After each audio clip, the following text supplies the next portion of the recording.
Cześć, witam Was serdecznie. Sebastian Grabowski. Razem ze mną jest Herman Sadlik, CTO Ski Network oraz Michał Świcki. Pierwsza osoba, która z punktu widzenia rozwiązania, developmentu oraz przygotowania, przyznam się Wam, trochę mnie urzekła, ponieważ był pierwszą osobą, która pokazała jakby działający żywy organizm, który wykorzystuje sieć blockchainową. To nagranie, które dzisiaj chcemy dla Was przygotować, jest częścią trochę zobowiązania, które ja postawiłem na czatach, gdzie wszyscy miłośnicy Ski Network wymieniają informacje, interesują się, również często komentują. Tam obiecałem, że pierwszy temat, który będzie fajny, który będzie interesujący, który będzie innowacyjny, pokażemy Wam, zaprosimy również osobę, która bardzo aktywnie wzięła udział i stworzyła coś swoimi rękoma i swoimi kompetencjami. Słuchajcie, tak jak obiecałem Wam, Michał Świderski dzisiaj z nami. Michał, parę słów o tym, co przygotowałeś, jak to działa, jak to skomponowałeś, jak to wykorzystałeś i bardzo Ciebie proszę, żebyś pokazał nam trochę tego mięsa, żeby wszyscy, którzy obejrzą nasze nagranie, dowiedzieli się i doświadczyli osobiście tego, co zostało zrobione. Michał, jak to mówią po angielsku, the floor is yours. No to cześć wszystkim. Chciałbym dzisiaj pokazać Wam i opowiedzieć troszeczkę o rozwiązaniu, które przygotowałem w ramach takiego MVP i przetestowania troszeczkę rozwiązania, które dostarczył Eski. Ale może na początku kilka słów o sobie. Jak już wiecie zapewne, no jestem programistą z zamiłowania i można by powiedzieć też, że programowanie to moja pasja. Samym programowaniem zajmuję się gdzieś od około 20 lat, a zawodowo gdzieś od 10. Ostatnie kilka lat spędziłem i cały czas oczywiście jestem w firmie, która zajmuje się wytwarzaniem oprogramowania dla szeroko pojętego obszaru IoT. Jest to oprogramowanie na same urządzenia, do kontroli tych urządzeń, jak i też do monitorowania stanu i zarządzania tymi urządzeniami. Stąd też tak jakby pojawia się naturalna chęć przetestowania Ski Network i rozwiązań, które dostarczył nam zespół. Dlatego też pojawiłem się ja z moimi lampkami choinkowymi, no i niedawno z choinką. Michał, bezwzględnie jesteś weteranem, wiesz, wyglądasz bardzo młodo. Ja myślałem, że ja jestem jakimś dinozaurem, ale widzę ty ze swoimi 20 latami praktyki. Jestem pełny podziwu. Nie? Pierwsze programy pisałem w wieku 14 lat. A, i tak jakoś mnie to pochłonęło dość mocno. W czym pisałeś? Na samym początku trafiło mi się w ręce Delphi, ponieważ kiedyś było takie PC World Computer i tam była demówka Delphi, stwórz własny program, zaintrygowało mnie, zacząłem tam pogłębiać.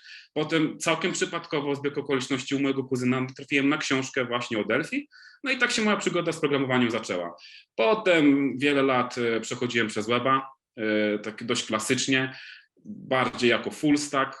Na studiach sobie dorabiałem, studiowałem inny kierunek, też związany z technologią, bo automatykę i robotykę, no ale życie mnie tak pokierowało, że jednak pasja wygrała i stałem się programistą już takim pełnoetatowym, a teraz głównie na backendzie, w dużej mierze jest to C++,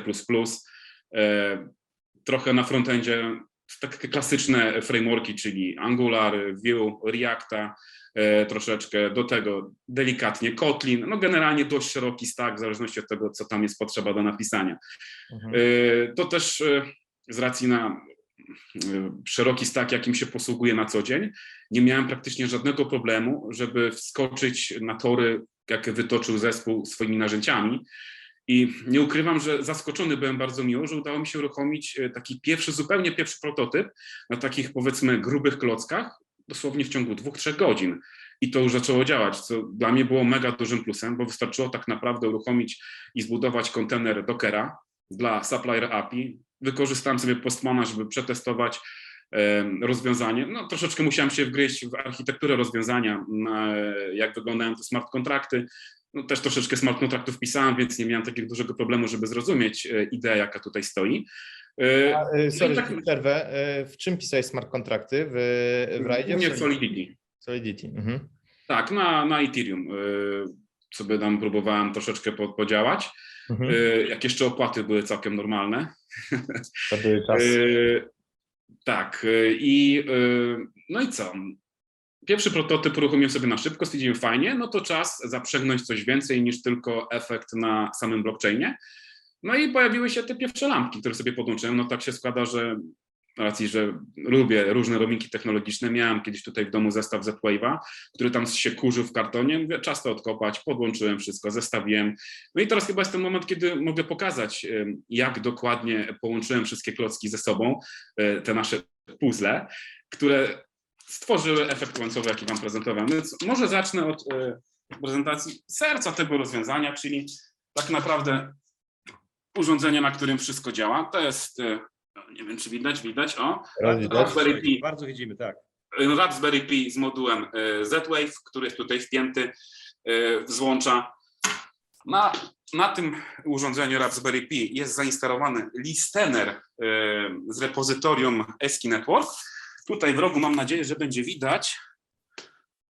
Jest urządzenie Z-Wave, takie gniazdko. Ja spróbuję pokazać paluszkiem, które kontroluje tak naprawdę włączanie i wyłączanie lampek choinkowych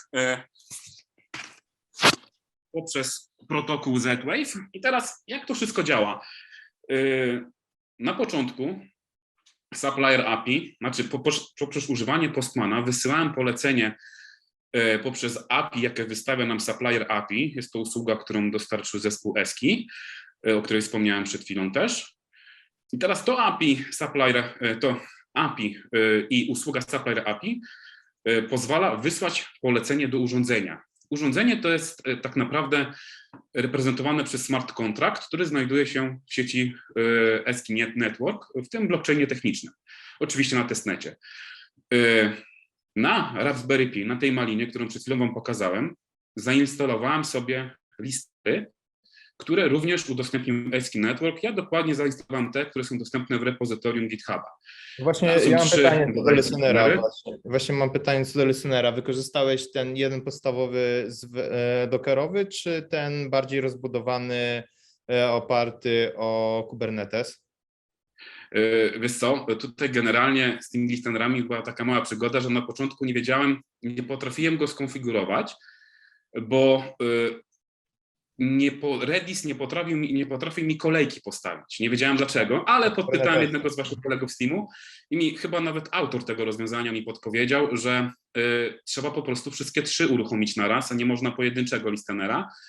I wtedy rzeczywiście mi wszystko zaskoczyło i korzystałem, jakby to powiedzieć, as-in, z rozwiązania as-in, czyli nic nie zmodyfikowałem, po prostu uruchomiłem kontenery dockerowe i tyle, co skonfigurowałem adres, który ma być triggerowany i skierowałem tą usługę na mój taki malutki, prosty serwer w Node, który odpowiadał za proksowanie poleceń odebranych lub inaczej mówiąc nasłuchanych na blockchainie i proksował te polecenia bezpośrednio już do serwera Z-Wave, który jest zainstalowany na tej malince, na której wam pokazywałem. Ten serwer Z-Wave wykonywał już po prostu polecenie po protokole Z-Wave, tyle co wykonywał, przekazywał do tego kontrolera, do tego gniazdka, które wam pokazałem i tym samym uruchamiał po prostu choinkę. Czyli w skrócie, wysyłam polecenie do Supplier API, który to wysyła polecenie do blockchaina już, tak ujmując to w skrócie dużym.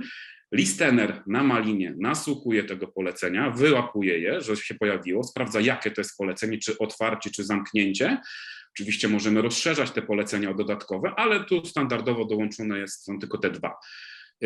No i jeżeli listener wykryje polecenie dla konkretnego urządzenia, przekazuje do serwera Z-Wave, który to już w swojej sieci po protokole Z-Wave wykonuje je na urządzeniu. Tutaj urządzenie może być tak naprawdę końcowym wszystko, co działa na protokole Z-Wave, więc mamy dość szeroki wachlarz możliwości podłączenia tego. Generalnie z tego, co mówisz, to nie zmodyfikowałeś za bardzo naszych narzędzi. Jedyne, co dodałeś, to jest serwer nodowy między listenerem a tym serwerem Z-Wave, tak? Czy jeszcze coś dodałeś do jakby infrastruktury? Nie. Właśnie najfajniejsze jest to, że wykorzystałem praktycznie to wasze rozwiązanie w formie jakby niezmienionej. Oczywiście zmieniłem sobie tylko seeda do adresu dla usługi Supplier API, żeby nie korzystać z tego samego, co większość osób testujących. To jest jedyna zmiana i delikatnie zmodyfikowałem tylko ustawienia przekierowania, a czy nie tyle co przekierowania, a właśnie adresu usługi w listenerze, która ma być informowana o zmianach. A ta usługa to takie bardzo proste proxy jest bardzo proste proxy, które po prostu przekazuje request dalej do już mojego serwera Z-Wave. Bardzo mnie to cieszy, że jakby uważasz, że to rozwiązanie było dosyć proste i tak szybko ci poszło. Czy są jakieś elementy, które uważasz, że trzeba było jeszcze poprawić, być może rozbudować dokumentację? Coś było niejasne za pierwszym razem? No jak wspomniałem, chyba największy problem miałem z ustawieniem tych listenerów. O dziwo, i zawsze diabeł tkwi w szczegółach i tutaj zapytałem się kolegów z waszego teamu i okazało się, że najzwyczajniej w świecie muszę cały stack postawić, cały stack, wszystkie 3 listenery, więc może i by było warto zawrzeć tę informację i jedyne, czego mi tak naprawdę troszeczkę brakowało, to bardziej rozbudowanie dokumentacji. No to jest zawsze jakaś tam bolączka w projektach IT, ta dokumentacja, a jeżeli chodzi o całą resztę, to przyznaję się szczerze, że naprawdę jestem miło zaskoczony i jakością rozwiązania, ponieważ cały stack, który dostarczony został, jest mi znany. Tutaj widzę, że napisane jest to w frameworku. W TypeScriptie, a użyliśmy Nest.js-a, tak? No właśnie, Nest.js-a. Z Nest.js-em też jakiś czas sobie obcowałem. Jest to napisane bardzo fajnie, przejrzyście, bardzo łatwo jest sobie debugować rozwiązanie, żeby podpatrzeć, jak je przełożyć na inne gdyby zastosowania. Nie ukrywam, że oczywiście biorę udział też w konkursie, tutaj już z moimi kolegami składamy projekt, lada moment będziemy go wysyłać. I dość mocno się wgłębialiśmy właśnie w wasze kody źródłowe, żeby poznać jak gdyby możliwości i troszeczkę też ograniczenia sieci. Tych na szczęście drugich jest bardzo mało. Więc Michał, naprawdę... powiem ci, że mówisz bardzo dużo pozytywnych słów. Ja aż osobiście się boję, bo jak powiedziałeś, tyle rzeczy, które są po prostu takie pozytywne. A powiedz, Michał, pokazałbyś trochę tego mięsa, ponieważ ja wiem, pokazywałeś mi screeny, na czym pracujesz, jak to wygląda, odpalił, może byś coś nam pokazał, bo wiem, że dużo osób ciekawych w ogóle jest tego programistycznego mięsa jednak. Na parę tysięcy osób śledzących nas w trybie stałym, to jest ciekawy kawałek chleba, że tak powiem. Tak, i mnie jeszcze interesuje to, w czym napisałeś aplikację mobilną, bo widziałem właśnie na filmikach, czy to jest aplikacja webowa, czy jakiś w React Native, czy w czym? Wiesz co, no tutaj przyznaję się bez bicia, nie miałem za dużo czasu, okres świąteczny plus to, że uczestniczę też w konkursie pochłania mi mocno mój wolny czas, więc poszedłem troszeczkę skrótami i aplikacja do kontroli choinki została napisana po prostu w Angularze w formie aplikacji webowej. Ja najzwyczajniej w świecie poprzez przeglądarkę ją sobie triggeruję. Miałem taki pomysł, żeby postawić ją na Flutterze, jednak no najzwyczajniej zabrakło mi na to po prostu czasu. Ale przy konkursie, no tam już będzie konieczność postawienia aplikacji, no jest taki plan, że co najmniej 2 albo 3 nawet będziemy stawiać, więc wtedy może pokażę trochę więcej mięsa, już jeżeli się nam uda oczywiście dotrzeć do samego końca. Mam taką cichą nadzieję. No dobrze, no to teraz może pokażę troszeczkę tak zwanego mięsa, udostępnię mój ekran. Mam nadzieję, że już go widać. Tak, widać, tak. I teraz tak, tutaj na ekranie mamy tak naprawdę 2 konsole. W moim IDE odpaliłem sobie Supplier API, usługę, ona jest ustawiona w Dockerze. Za chwilę jak puszczę pierwszy request, to tutaj pojawi się w tej dolnej konsoli jak gdyby cały log tego requesta. W prawym górnym oknie tak naprawdę mamy zrzut konsoli z Raspberry Pi. Są tam uruchomione właśnie te listenery, o których wspomniałem, oraz mój ten prosty serwer proxy. No i teraz wykonam, tutaj mam aplikację tą prościutką. Nie wiem, czy tak nie widać chyba za bardzo. Widzimy, odbija światło, ale widać ją. Widać ją, dobra. I uruchomię choinkę. Jak widzicie, poszedł request do Supplier API i zobaczcie, jak szybko Malina odebrała tak naprawdę to żądanie. Ono się pojawiło praktycznie po sekundzie. Wykonam jeszcze jedno, to będzie wyłączenie choinki. I proszę bardzo, już mamy polecenie. Tutaj możecie spojrzeć sobie na ten log w prawym górnym rogu, który zaczyna się od nazwy serwer _1. Mamy tutaj dump polecenia, które wypadło oraz ID urządzenia, które zostało striggerowane. I zrobię jeszcze jedno polecenie. I zobaczcie, że to naprawdę bardzo fajnie, bardzo szybko działa, co mnie zaskoczyło również, ta prędkość działania. Oczywiście jestem świadomy, że jak się pojawi o wiele więcej transakcji, to tutaj może nam to rozwiązanie działać ciutkę wolniej, aczkolwiek myślę, że jest duże pole do optymalizacji. Ja słuchajcie, odnosząc tak trochę jakby szybkość tego działania do takiej normalnej interakcji jednak w tematach mi bliskich miejskich, też faktycznie jestem bardzo miło zaskoczony, ponieważ jednymi z usług, które próbujemy wdrażać, są właśnie te usługi wokół kontroli dostępu i ta szybkość jest naprawdę, nie chcę powiedzieć, że powalająca, ale jest interesująca. Szybsza niż mój pilot, którego używam, otwierając bramę do mojego domu. No dobrze, i tutaj, czy bym mógł coś więcej pokazać? No tak naprawdę, no delikatnie zmieniłem plik Dockerfile'a. Tutaj tylko sobie dopisałem. Wersję Node'a widzę. Dopisałem sobie. A nie, dobra, już nie zmieniłem, bo prędzej przepisałem zmienne środowiskowe, ale potem je przekazuję poprzez plik composer.json, tylko teraz ja go nie widzę tutaj nigdzie. No, zmiennych Dockera nie pokażę, bo tam mam mój seed, nie chciałbym się nim za bardzo dzielić z przyczyn oczywistych. Czy coś tutaj jeszcze mogę wam więcej pokazać? No mam tutaj drugą aplikację tak naprawdę, ale tutaj nie ma zbyt wiele. No to jest aplikacja angularowa oparta o Nginx Admin. Myślę, że większość frontendowców zna to rozwiązanie na chyba Angularze 6, jeżeli dobrze pamiętam. I tak naprawdę tutaj mam całe serce tej prostej aplikacji, którą wam zaprezentowałem. Co też jest fajne, właśnie dzięki temu, że Supplier API nam wystawia interfejs API RESTowy, możemy tak naprawdę dowolnym elementem, czy kontrolerem do naszej sieci może być cokolwiek. To może być prosty postman, to może być skrypt bashowy, aplikacja webowa albo aplikacja taka standalone zainstalowana na telefonie. Naprawdę tutaj triggerem, który wykona to polecenie na blockchainem, może być dosłownie wszystko, co potrafi wysłać request do RESTowego API. Oczywiście tutaj też nie można pominąć jednej z ważniejszych cech, jaką nam daje rozwiązanie, czyli przekazanie dostępu poprzez przekazanie tak naprawdę klucza. Teraz nie wiem, czy mi się ta dokumentacja tutaj dobrze otworzy. Chyba było tutaj. Dobra, to sobie pójdziemy tak. Nie wiem, czy widać teraz mój ekran. Tak, widać przeglądarkę. Tworzymy sobie na chwilę dokumentację interfejsu API. Coś mi tutaj mieli, OK. A chyba nawet mam, tak, nawet mam otwarte, super. Więc tutaj jest metoda transfer key bodajże. O, jest. Więc możemy przetransferować taki klucz do innego adresu. Możemy zbudować prostą aplikację bez używania Supplier API, ale w oparciu troszeczkę o ten kod.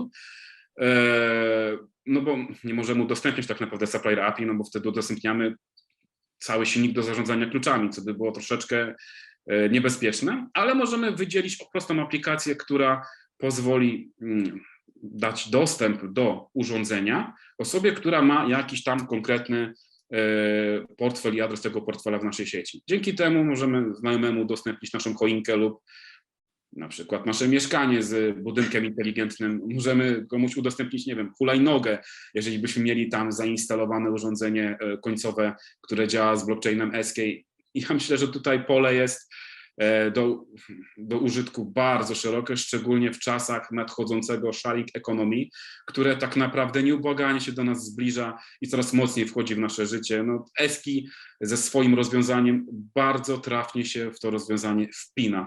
Michał, ja ci sobie przerwę, bo ty wchodzisz w taki temat, który jest jakby bardzo, bardzo bliski i zarówno twórcom, jak i w ogóle tym, którzy chcą korzystać z tego, to jest ta ekonomia skali, czyli te przekazywanie kluczy, czyli to wszystko coś, co się wiąże z tymi takimi hasłami, które pokazujemy gdzieś jako ten nowy świat współdzielenia tego klucza, tego dostępu albo tego współdzielenia usługowego. Ja jestem, słuchaj, mega szczęśliwy, że pokazałeś to, no bo czymś innym jest jak gadasz, czymś innym jak pokażesz twardy element, który można wykorzystać, wręcz pokażesz jak to można za pomocą których elementów zrobić, więc słuchaj, super, dziękuję ci bardzo i chciałem podkreślić, że nasza rozmowa nie jest zarządzana, jest mega spontaniczna i cieszę się, że w ogóle idzie nam tak to bardzo płynnie.